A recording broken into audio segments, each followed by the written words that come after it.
வரும் 2025-26 நிதியாண்டுக்கான வேளாண் நிதிநிலை அறிக்கை தமிழக சட்டப்பேரவையில் அமைச்சர் MRK பன்னீர்செல்வம் இன்னைக்கு தாக்கல் செஞ்சிருக்காரு. இன்று தாக்கல் செய்யப்பட்ட வேளாண் பட்ஜெட் மூலம் வேளாண் துறைக்கு மொத்தம் 45,561 கோடி ரூபாய் நிதி ஒதுக்கீடு செய்யப்பட்டுள்ளதா அறிவிக்கப்பட்டிருக்கு.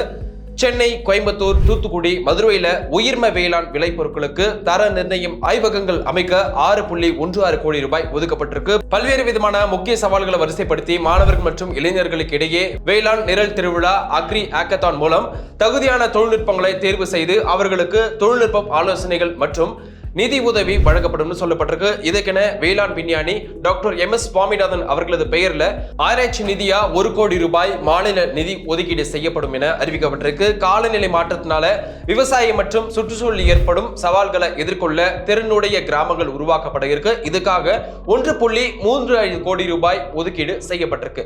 நத்தம்புலி, நல்லூர் வரகு, ஆயக்குடி கொய்யா, வேதாரண்யம் முல்லை, கப்பல்பட்டி, கரும்பு பொருகை உள்ளிட்ட 5 பொருட்களுக்கு புவிசார் குறியீடு பெற 15 லட்சமும் ஒதுக்கப்பட்டிருக்கு. உழவர் உற்பத்தியாளர் நிறுவனங்களுக்கு FPO ரூபாய் 10 லட்சம் வரை பொருளீட்டு கடன் வழங்கப்படும் சொல்லப்பட்டிருக்கு. தமிழ்நாட்டில் அதிக வரத்துள்ள 50 உழவர் சந்தைகளில் கூடுதல் வசதிகள் ஏற்படுத்த ரூபாய் 8 கோடி ஒதுக்கப்பட்டிருக்கு. 9 ஒழுங்குமுறை விற்பனை கூடங்கள்ல தலா 1000 மெட்ரிக் டன் கொள்ளளவு கொண்ட சேமிப்பு கிடங்கு அமைக்க ரூபாய் 20 கோடியும் ஒதுக்கப்பட்டிருக்கு.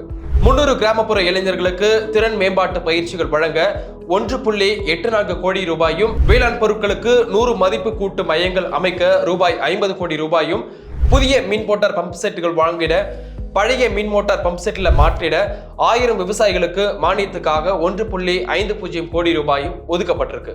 மின்சார இணைப்பு இல்லாத 1000 விவசாயிகளுக்கு தனித்து சூரிய சக்தியால் இயங்கக்கூடிய பம்ப் செட்டுகள் வாங்க ரூபாய் 24 கோடியும் ஒதுக்கப்பட்டிருக்கு. நன்னிலம் மகளிர் நில உடைமை திட்டத்துக்காக 20 கோடி ரூபாய் நிதி ஒதுக்கீடு செய்யப்பட்டிருக்கு. அண்ணல் அம்பேத்கர் அயலக உயர்கல்வி திட்டத்துக்காக 65 கோடி ரூபாயும் ஒதுக்கீடு செய்யப்பட்டிருக்கு. அயோத்திதாச பண்டிதர் குடியிருப்புகளுக்காக 280 கோடி ரூபாயும் நிதி ஒதுக்கீடு செய்யப்பட்டிருக்கு.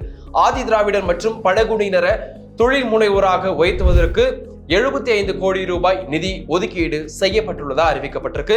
56 வண்ண மீன் வளர்ப்பு அலகுகள் அமைக்க 1.55 கோடி ரூபாயும், ஊரக பகுதிகளில் ஏழை மகளிருக்கு நாட்டுக்கோழி பண்ணைகள் அமைப்பதற்கு 6 கோடி ரூபாயும் ஒதுக்கப்பட்டிருக்கு. ஜப்பான், சீனா, வியட்நாம் ஆகிய நாடுகளில் கடைபிடிக்கப்படும் உயரிய தொழில்நுட்பங்களை அறிந்து கொள்ள 100 முன்னோடி விவசாயிகள் அந்த நாடுகளுக்கு அழைத்து செல்லவும் இருக்காங்க. அங்குள்ள தொழில்நுட்பங்களை கண்டுணர்ந்து தங்களது வயல்களில் அமல்படுத்த ஏதுவா இந்த திட்டம் செயல்படுத்தப்படும் சொல்லப்பட்டிருக்கு. இதற்காக ரூபாய் 2 கோடியும் ஒதுக்கீடு செய்யப்பட்டிருக்கு.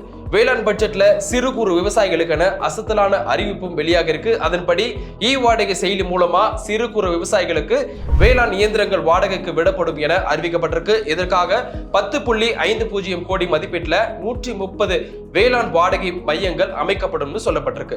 நிலத்தடி நீரை உறிஞ்சி வேளாணை அழிக்கும் சீமை கழுவேறு மரங்களை அகற்ற பட்ஜெட்ல புதிய திட்டமும் அறிவிக்கப்பட்டிருக்கு. கிராமப்புறங்கள்ல 2500 ஏக்கர்ல உள்ள சீமை கருவேல மரங்களை அகற்றி அங்கு மிளகாய் சாகுபடி செய்ய நடவடிக்கை எடுக்கப்படும் சொல்லப்பட்டிருக்கு.